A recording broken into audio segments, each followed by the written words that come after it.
Bonjour tout le monde. J'espère que vous allez bien. Je me présente de nouveau. Je suis Sama Elswani, je suis consultant IT. Dans ce webinaire d'aujourd'hui, on va entamer le sujet des audits d'infrastructures informatiques. Le sujet d'aujourd'hui doit parler sur les meilleures méthodes pour auditer votre infrastructure réseau. Donc, on va voir quelles sont les différentes méthodes pour auditer votre infrastructure, ainsi qu'on va voir c'est quoi un audit réseau.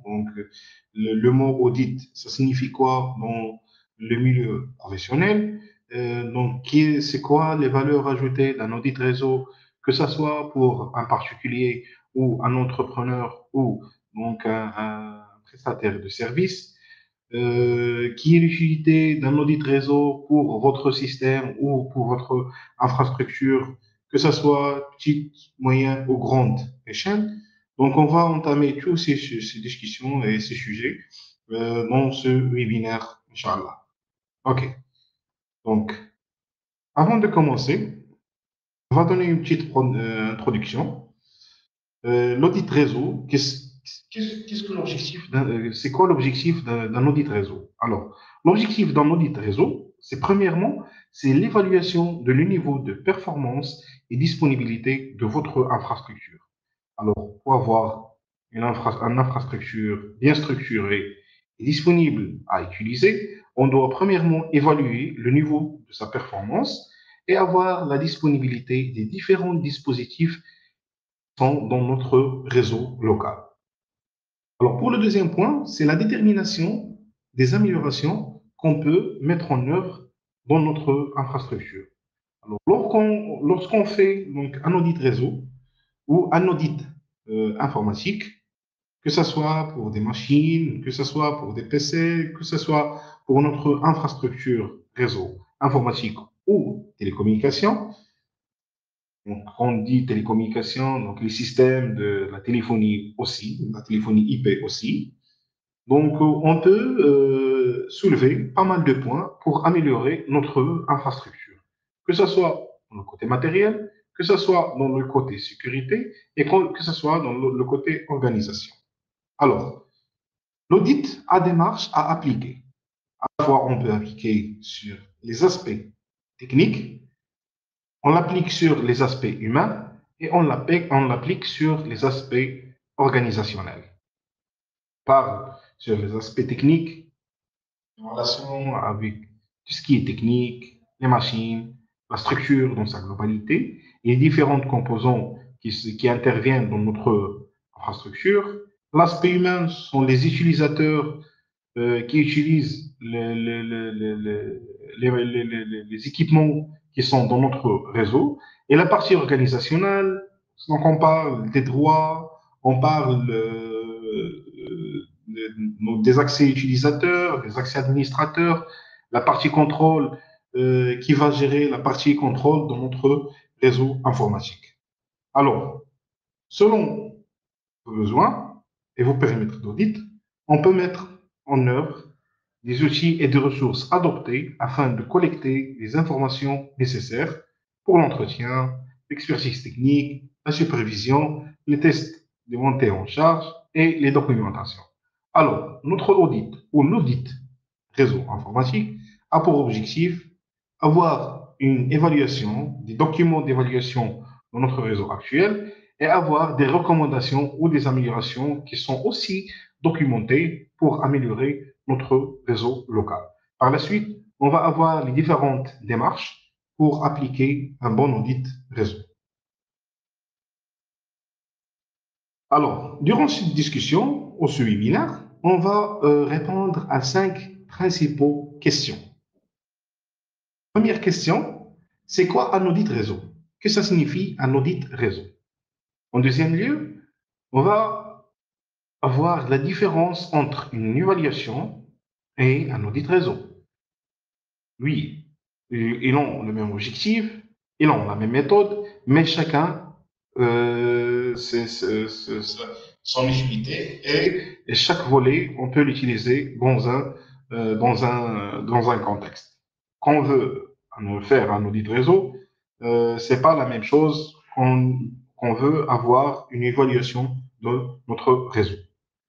Quand avez-vous besoin d'un audit réseau? C'est quoi le timing exact pour avoir un audit réseau? C'est pas toujours, mais donc on fait pas donc un audit réseau comme comme un moyen pour faire une maintenance, que ça soit correctif ou préventif, mais l'audit réseau, ça se fait dans un bon temps qu'on aura besoin d'avoir des améliorations, comme on a déjà dit, des améliorations ou des changements ou des aménagements dans notre réseau local. Donc, le quatrième point, ou la quatrième question, c'est que comprend un audit réseau?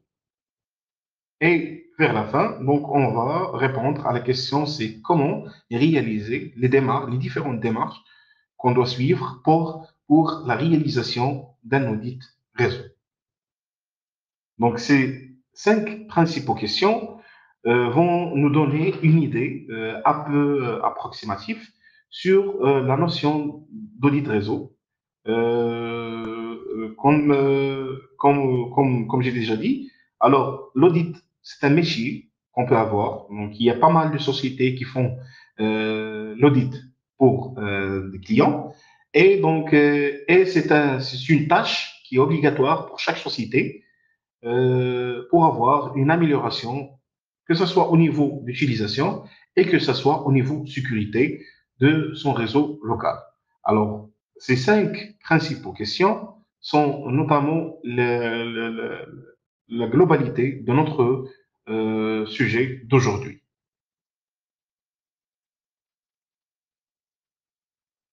Alors, la première question qui se pose, qu'est-ce qu'un audit réseau? Avant d'entamer un audit réseau, on va parler un peu sur la notion réseau. C'est quoi un réseau?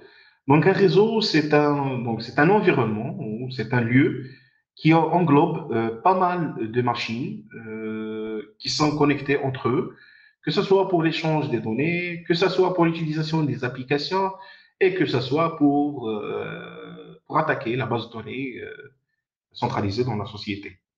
Alors, euh, pour avoir ce réseau-là bien structuré, on doit avoir un audit réseau. Alors, l'audit réseau, c'est tout le process de cartographie et d'inventaire de votre réseau interne, que ce soit pour les matériels, les logiciels. Alors, il s'agit d'une tâche assez complexe qui applique l'identification manuelle de tous les éléments de notre réseau. Alors, l'outil d'audit réseau peuvent fournir un support d'automatisation pour identifier les appareils, les services connectés à notre réseau et aussi le matériel et le logiciel. Alors, l'audit porte sur la documentation relative à la sécurité, comme les comptes, les utilisateurs ainsi que l'autorisation. Alors, l'audit a un rapport direct avec les machines, le matériel, avec tout ce qui est soft, logiciel, avec tout ce qui est autorisation, les comptes, les groupes d'utilisateurs et l'autorisation d'accès.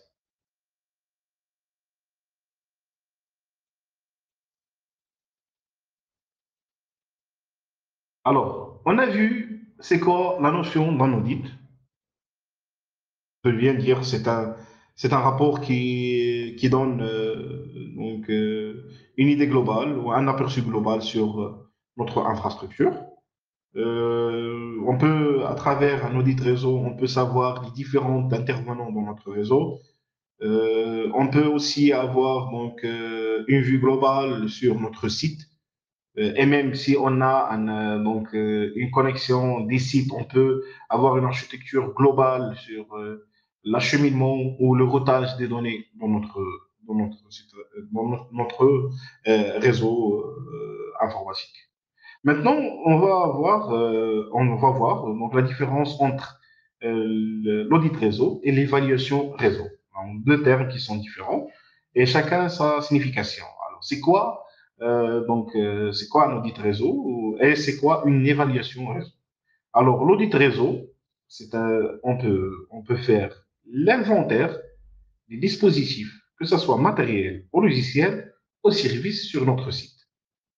Le rapport d'audit nous donne les différentes informations sur les différents matériels, les différents logiciels et les différents services qui sont sur notre site.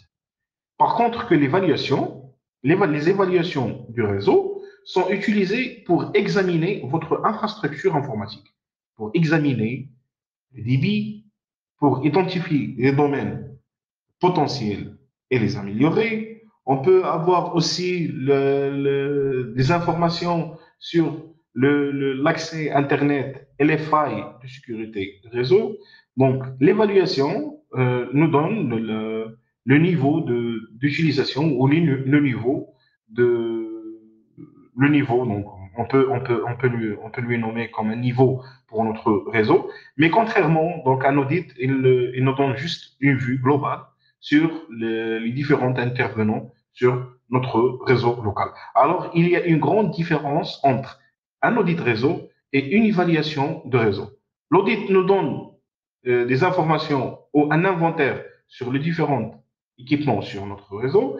Contrairement, l'évaluation nous donne le niveau de fiabilité, le niveau de sécurité, le niveau d'utilisation ou de consommation de notre réseau local ou notre réseau informatique, que ce soit local ou un réseau un réseau euh, qui englobe deux sites distants. Alors, le troisième point, c'est le temps. C'est quand vous avez besoin d'un audit réseau. Quand vous avez besoin d'un audit réseau, donc s'il existe de nombreuses raisons pour lesquelles vous devez envisager un audit. Par exemple, si vous avez des machines inaccessibles, si vous avez une zone qui n'est pas connectée à votre réseau, s'il y a des défaillances dans l'échange des données, alors il y a l'obligation de faire un audit réseau pour avoir le problème. Et aussi, si vous voulez améliorer votre technologie ou vous voulez changer votre infrastructure, donc il est obligatoirement d'avoir un audit réseau avant de commencer quoi que ce soit, parce que l'audit réseau qui va vous donner les recommandations pour votre nouvelle installation ou pour votre besoin d'un changement au niveau de votre infrastructure, à la fois pour savoir l'existant et aussi pour bien calculer, donc, que ce soit la quantité des matériels ou que ce soit le nombre d'utilisateurs dans des systèmes dans votre réseau local. Alors, ces deux raisons, ce sont les raisons les plus grandes que vous rencontrez lors que vous voulez donc faire un audit réseau. Alors, comme on a déjà dit, l'utilité ou la nécessité d'un audit réseau a une relation avec le besoin qui se déclenche au sein de notre réseau local. Le premier besoin, c'est un inventaire obsolète ou incomplet. Si on a déjà fait une amélioration, on a un changement dans notre réseau, mais on n'a pas assez d'informations des différents intervenants dans notre réseau, alors donc là, on a l'obligation de faire un audit réseau pour faire un bon inventaire, que ce soit du matériel ou du logiciel, pour avoir une structure globale et architecture informatique globale qui éclaire la vue sur notre réseau local. Parce que si on a un réseau qui a que 5 machines avec une imprimante, c'est pas le même cas qu'on a un réseau qui a à peu près 50 utilisateurs ou 60 utilisateurs avec 50 machines, avec 60 appareils téléphoniques, avec des imprimantes, avec des serveurs, que ce soit de sauvegarde, d'application ou de stockage, c'est pas le même cas. Alors, pour le premier cas, on peut bien contrôler parce qu'on a, on a donc, un nombre limité des intervenants.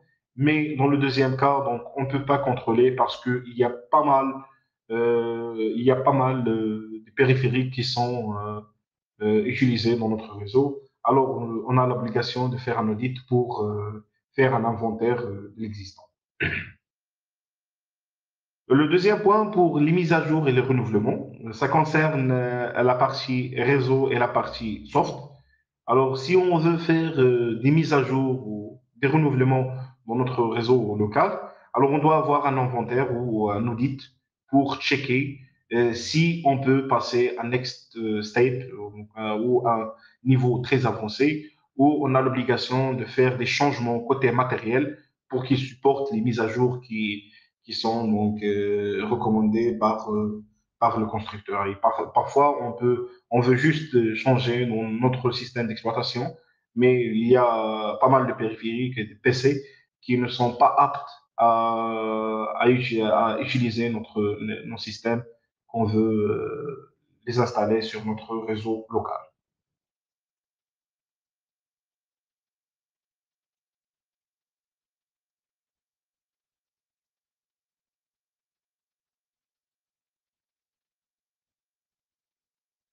Le troisième point, c'est pour le dépannage et la résolution des problèmes. Alors, pas mal de fois, on arrive, on tombe dans des installations, ou des réseaux, là où il y a une défaillance, il y a donc une mauvaise connexion ou une mauvaise communication entre les différents équipements. Mais on ne sait pas d'où il vient le problème. Juste on fait du bricolage ou des changements carrément. Il y a pas mal de clients, ou il y a pas mal de prestataires qui veulent changer carrément le matériel sans faire un audit ou soulever le problème là où il vient. Alors il y a une grande importance pour un audit réseau parce que l'audit réseau, euh, il révèle les différents problèmes qu'on a dans notre réseau ou qu'on pourra tomber là-dessus par l'avenir dans notre réseau. Et le dernier point, c'est les normes réglementaires. Alors, il y a pas mal de structures qui ont l'obligation d'avoir un réseau bien structuré. Alors là, ils ont la nécessité d'avoir un audit réseau comme ça pour être toujours dans la norme des installations des réseaux informatiques.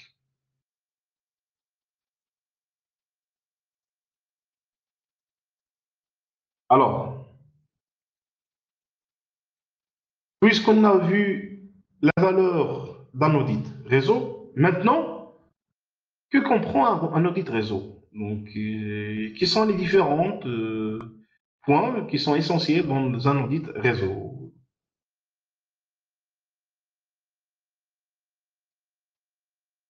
Le premier point, c'est la création d'un inventaire. La création d'un inventaire, comme vous savez, l'inventaire, c'est une liste qui liste les différents équipements qui sont dans notre réseau. Alors, la première chose qu'on doit avoir dès le départ, avant de commencer notre audit, c'est de lister tous les équipements qui interviennent dans notre réseau local. Donc, équipement par équipement, configuration par configuration, système par système et utilisateur par utilisateur. Le deuxième point, c'est l'identification de l'absence.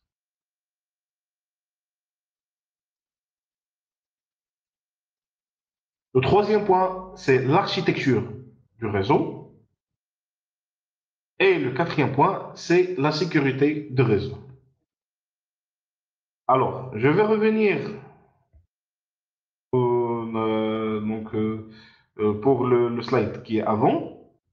Quand on dit la création d'un inventaire, c'est pas le seul point qui est essentiel dans l'audit réseau, parce que dans les débuts, on a parlé beaucoup de l'inventaire. C'est qu'on a même relié un audit par un inventaire de l'infrastructure qui est existante, mais si on a soulevé les différents équipements qui interviennent dans notre réseau, alors on doit identifier l'absence. Aussi, on doit faire une structure de réseau, dessiner un schéma, avoir un plan qui structure ou qui donne l'architecture pour notre réseau, et de même tester et donc voir le niveau de sécurité de notre réseau parce que la partie sécurité, c'est le volet essentiel pour chaque réseau. Il y a pas mal de cas, on a tombé là-dessus, qu'il y en a pas mal de pirates qui volent la base de données des sociétés. Il y a des sociétés qui travaillent des années et des années, et il y a un jour là où ils ne trouvent pas leur historique, leurs archives, etc. Alors, le volet de la sécurité est un élément essentiel qu'on doit l'auditer dans notre réseau local.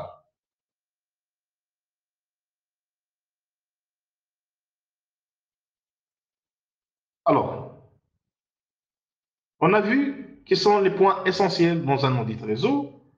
On a vu la signification d'un audit réseau. On a vu la comparaison entre un audit réseau et aussi un audit réseau et une évaluation de réseau. Maintenant, quelles sont les démarches pour réaliser un audit réseau? Première des choses, on a la planification de votre audit réseau. Alors, la planification, c'est le premier point. Avant de commencer votre audit, vous devez planifier avec votre client. Vous devez planifier avec votre équipe, avec votre collaborateur, qui est le bon timing pour exécuter l'audit réseau, parce qu'il y a pas mal des fois qu'on tombe là sur des équipements qui sont éteints, des équipements qui sont déconnectés du réseau, des équipements qui sont donc jamais utilisés dans le réseau, mais vous faites l'audit. Quand vous finissez l'audit, vous tombez sur des problèmes, que ce soit dans l'architecture réseau, que ce soit dans le plan d'adressage des machines, que ce soit dans l'installation des logiciels et que ce soit dans l'ajout ou la suppression des différents utilisateurs dans votre réseau local. Alors, le premier point, on doit bien planifier notre réseau avec l'équipe et aussi avec notre client ou notre responsable IT si le compte est plus grand qu'une petite installation. Alors, quand on planifie la partie, euh, quand on planifie la partie audit, alors c'est la première règle d'une planification réussie et la préparation. Alors, on doit préparer notre chantier avant d'auditer. Si vous ne planifiez pas correctement, vous risquez d'avoir un retard et des résultats de projet dont vous n'avez pas vraiment satisfait à la fin. Donc, la planification, il faut mettre attention à la planification. C'est un élément essentiel pour auditer votre réseau local ou votre réseau informatique. Le deuxième point, c'est obtenir l'adhésion des parties prenantes. Donc, avant tout, obtenir l'adhésion de toutes les parties prenantes. C'est un point essentiel pour presque tous les projets informatiques. Alors, deux grandes parties prenantes sont généralement impliquées dans l'audit réseau, c'est l'équipe de gestion et l'équipe technique. L'équipe qui doit gérer la tâche ou l'intervention de l'audit, l'équipe technique qui va exécuter les différentes tâches pour réaliser le plan ou le rapport d'audit. Alors, on doit mettre attention sur ces deux points parce que chaque succès, c'est sur la base de la planification et l'organisation et pour la main-d'œuvre ou l'équipe qui réalise ce projet, que ce soit dans la partie gestion et que ce soit dans la partie technique. Même si Même si vous avez l'approbation de la direction, assurez-vous de vérifier d'impliquer l'équipe technique dès le début de votre audit. Elle a accès aux parties critiques du système informatique directement liées au réseau et a aussi une bonne connaissance. Alors, l'équipe technique doit avoir une bonne connaissance et il doit donc avoir un accès pour les différentes machines et les différents systèmes qui sont installés dans notre réseau et il doit donc débuter avec vous la mission d'audit dès le départ. On a la partie des outils de mettre en réseau. Donc, il y a pas mal des outils qu'on doit utiliser dans notre réseau informatique pour faire l'audit. Il y a par exemple des testeurs, il y a donc des éditeurs de rapports, il y a des plans à utiliser, il y a des logiciels pour dessiner les différentes structures et les différentes architectures réseau. Il y a aussi donc les différents matériels qui peuvent être introduits au niveau de notre réseau local pour faciliter un peu la tâche d'audit. Alors, les gens qui ont l'obligation ou la tâche de réaliser un audit doivent avoir tous les moyens ou les outils essentiels pour qu'ils réalisent cet audit dans un environnement, que ce soit la taille de l'environnement, ils doivent avoir donc des moyens pour réaliser l'audit réseau. Alors, assurez-vous que vous avez un plan pour les outils que vous utilisez pour auditer votre réseau. Il se peut que vous soyez à l'aise avec certains outils de mise en réseau, mais n'hésitez pas à demander conseil, que ce soit pour vos collègues ou pour des experts qui ont déjà entamé la tâche d'audit dans le marché.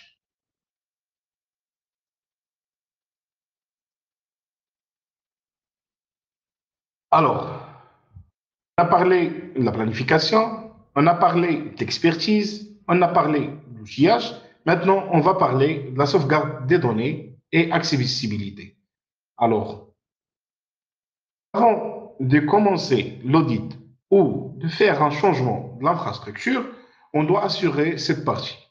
On doit voir si le niveau de sécurité. On va tester le niveau de sécurité du réseau et on va tester le niveau de sécurité des informations qu'on doit auditer au sein de notre réseau.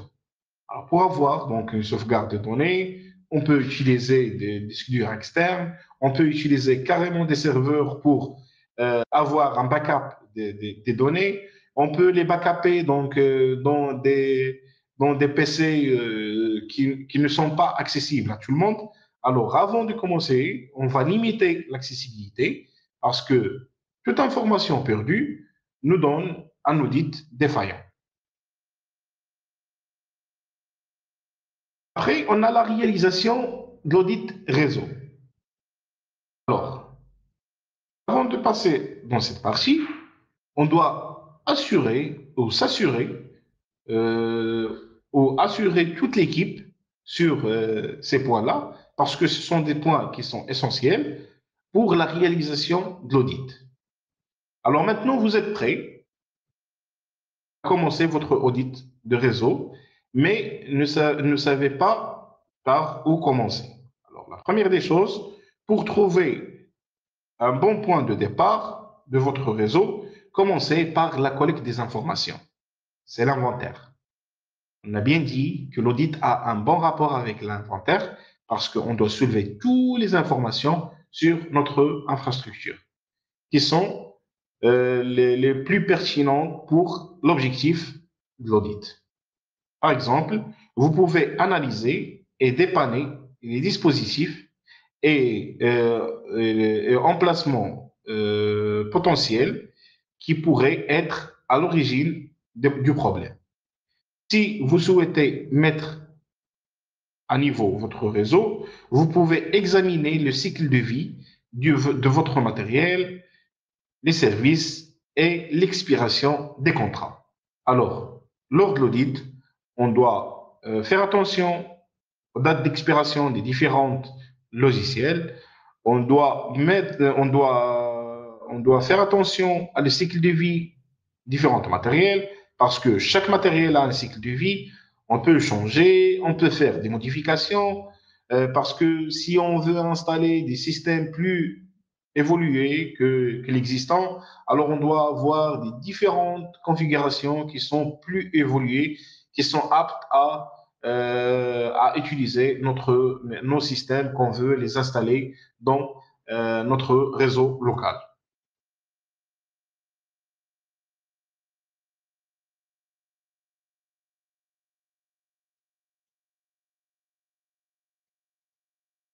Donc, dès qu'on finit ces étapes, maintenant, on va donner à notre client des documents sur la base euh, et se baser sur ces documents pour avoir un aperçu et avoir donc une vue globale sur son réseau informatique. Alors, les mesures à prendre après l'audit, l'utilisation d'outils de réseau et la création d'inventaires sont très bien, mais faites-vous des résultats sur votre audit. Alors, on doit avoir des résultats. Malgré qu'on utilise des outils, on utilise un inventaire, mais sans un rapport qui nous donne la conclusion et le résultat de notre audit, donc, on peut dire qu'on n'a rien fait dans notre tâche d'audit, notre réseau informatique. Alors, il y a deux résultats à obtenir à la fin de votre audit réseau. Le premier, c'est le rapport d'audit réseau, auquel on peut voir les plans bien dessinés qui donnent les résultats des différents emplacements, des différents utilisateurs et des différentes machines dans notre réseau. Un tableau bien détaillé qui fait l'inventaire des différents équipements dans notre réseau local. Le deuxième point, c'est les recommandations d'audit. Pour faire des bonnes recommandations, alors vous devez avoir des recommandations ou des propositions basées sur un rapport qui est bien détaillé de l'existant.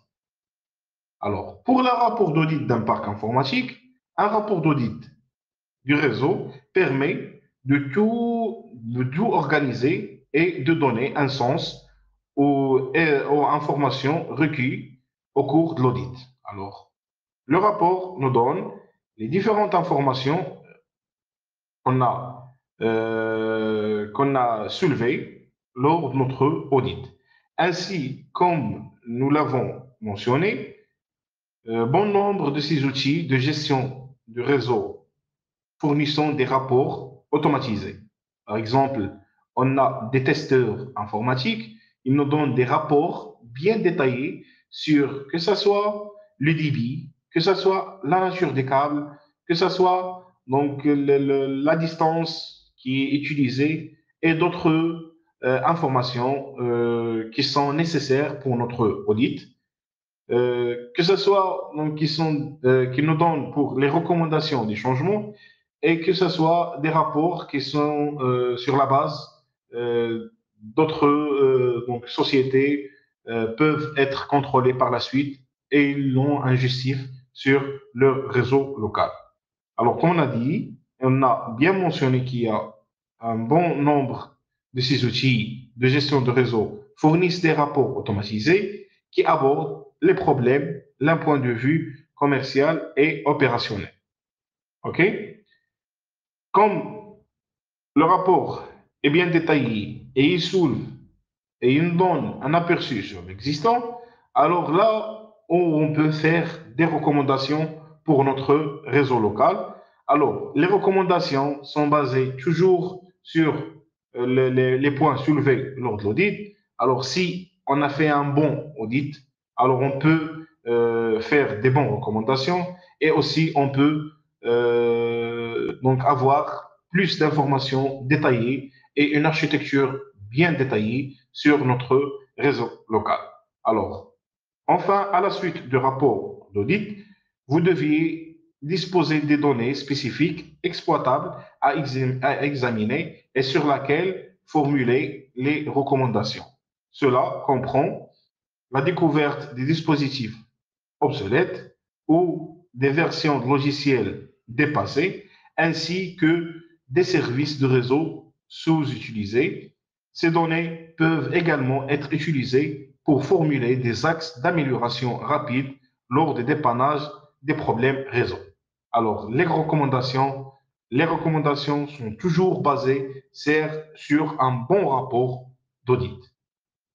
Par exemple, on a des systèmes qui sont expirés, on va avoir acheté des licences de nouveau, on a une défaillance dans la partie sécurité, on peut rajouter d'autres équipements pour renforcer la partie sécurité. L'exemple d'un firewall, l'exemple donc d'une structure ou donc d'une séparation des réseaux ou création de sous-réseaux pour limiter l'accès à certains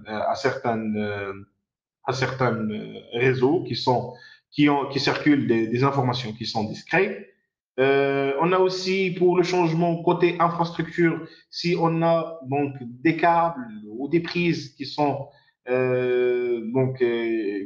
ne marchent plus, qui ont des problèmes là, qui ne marchent plus avec les normes actuelles, on peut donner des recommandations de changement pour le côté câblage de l'infrastructure. On a même sur la partie switching, si on a des switches qui ont déjà dépassé, qui donne donc des problèmes au niveau de l'accès pour un certain système ou qui dégrade les signaux, donc les signaux ou le débit d'accès Internet.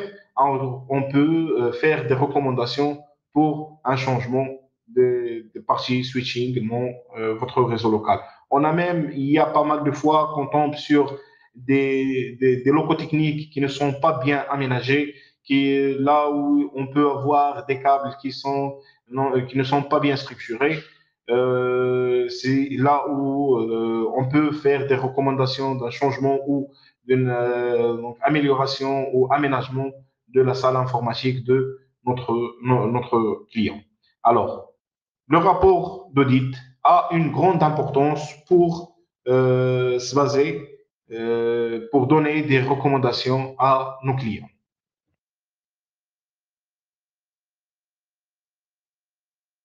Alors, on a vu les grandes lignes.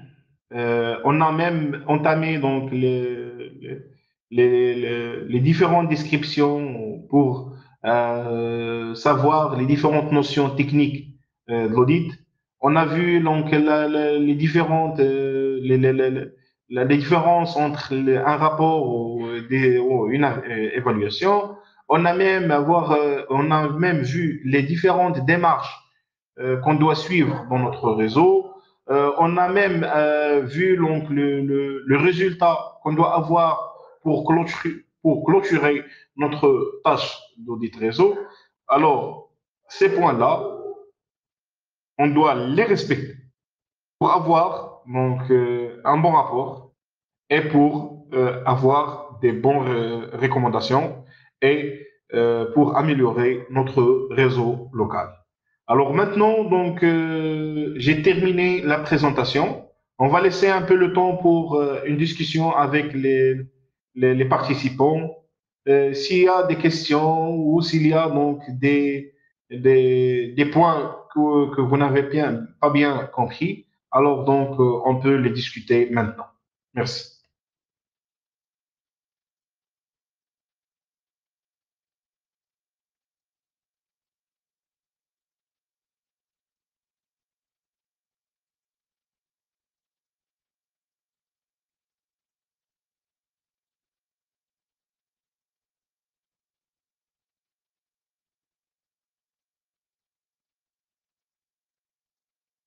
Alors on donne 5 minutes là pour discuter un peu.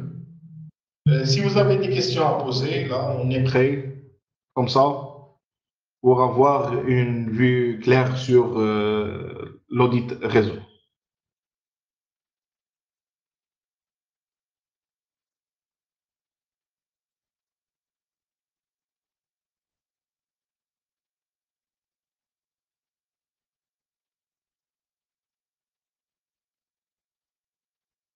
Alors là, il y a une question. Quels sont les différents équipements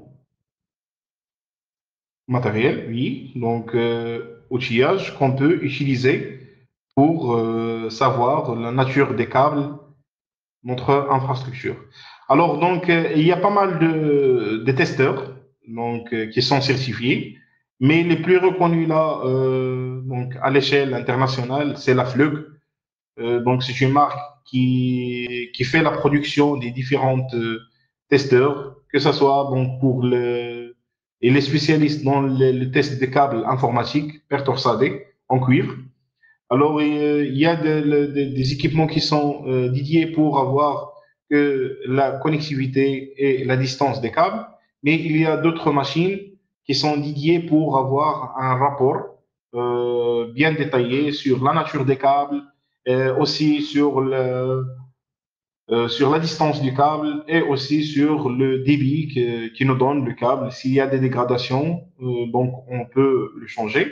Alors ce rapport est essentiel pour les clients qui ont l'obligation ou qui ont des visites par la suite par des experts pour savoir le degré de sécurité, le degré de performance de la partie infrastructure, alors donc ils peuvent utiliser ce rapport parce qu'il est reconnu à l'échelle internationale.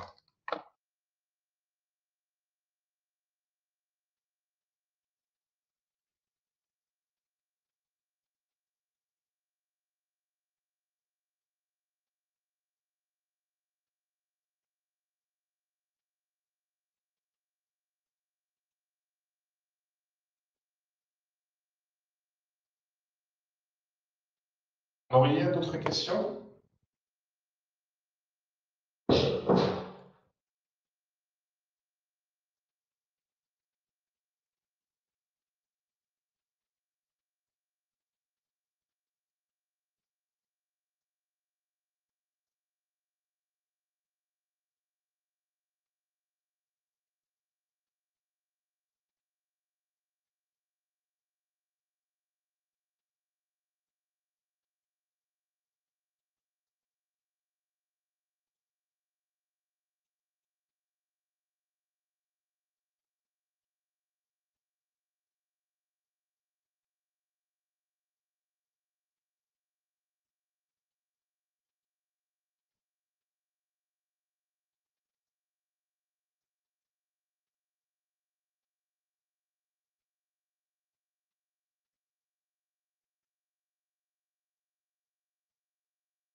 Avez-vous, il y a une question là, avez-vous déjà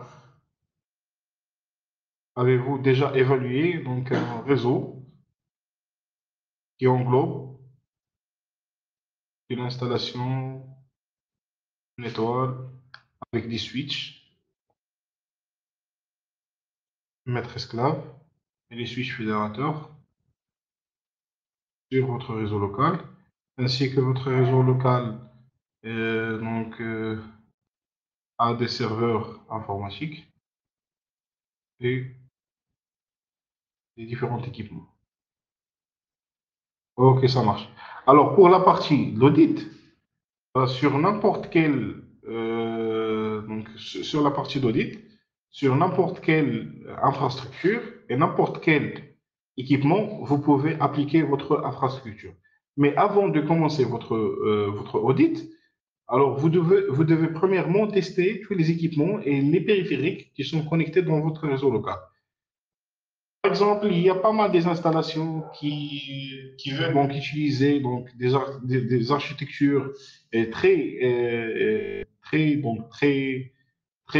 évoluées, donc un level qui est un niveau qui est très avancé, mais par contre l'utilisation est minimale.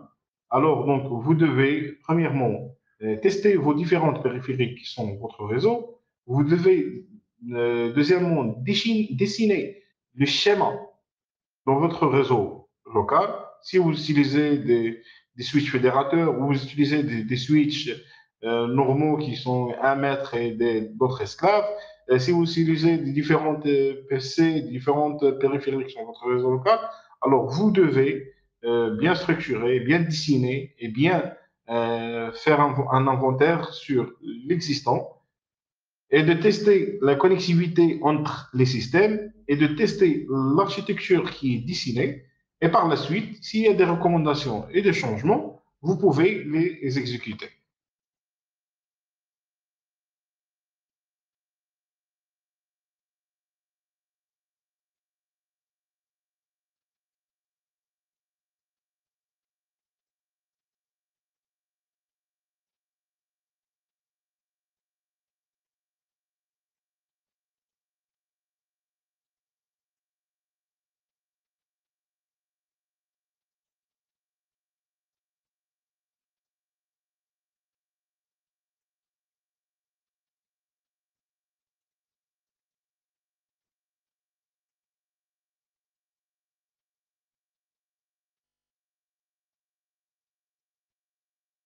Pouvez-vous, s'il te plaît, citer les logiciels recommandés pour évaluer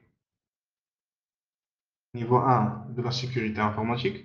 Alors, il y en a pas mal. Il y en a des logiciels que vous pouvez les utiliser online, donc sur Google. Juste, vous tapez test sécurité réseau. Il y a pas mal des plugins, il y en a pas mal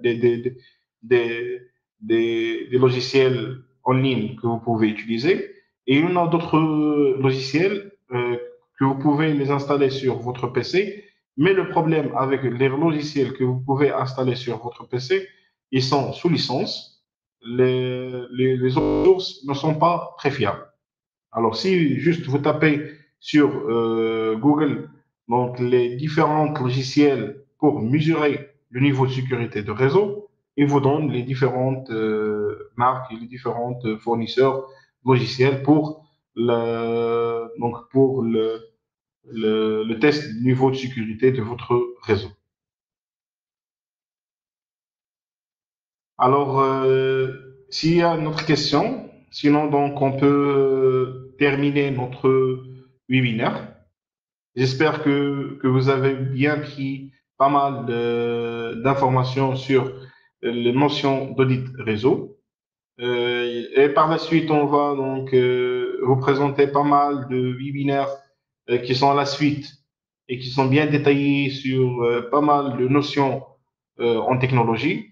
Et de même, on peut vous donner tout ce qui est nouveau sur la technologie. Comme vous savez, chaque jour, il y a des changements, chaque jour, il y a des mises à jour, et chaque jour, il y a des systèmes qui font la naissance. Donc, on va les entamer par la suite pour avoir toujours des updates sur ce qui est technique et technologique. Alors, s'il n'y a pas d'autres questions, on se donne rendez-vous pour le prochain webinaire. Soyez les bienvenus dans les autres webinaires parce que par la suite, on va parler sur pas mal de choses qui sont très, très, très importantes. Alors, je vous remercie pour votre participation et à la prochaine. Merci beaucoup.